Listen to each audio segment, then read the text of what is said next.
JEE advanced result प्रकाश Shubham Kumar topper. JEE advance 2026 फल प्रकाश पाई। आईआईटी दिल्ली जोन रु शुभम कुमार टॉपर होती।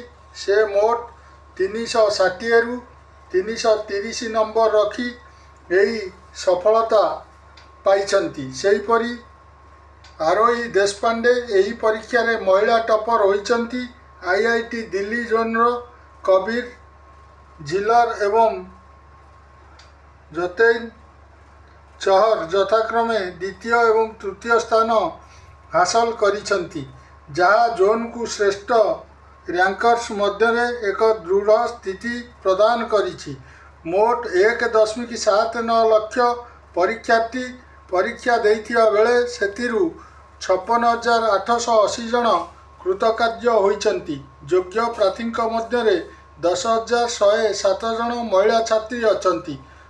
17 मे रे 2टी शिफ्ट रे जेई एडवांस्ड परीक्षा अनुष्ठित होइतिला।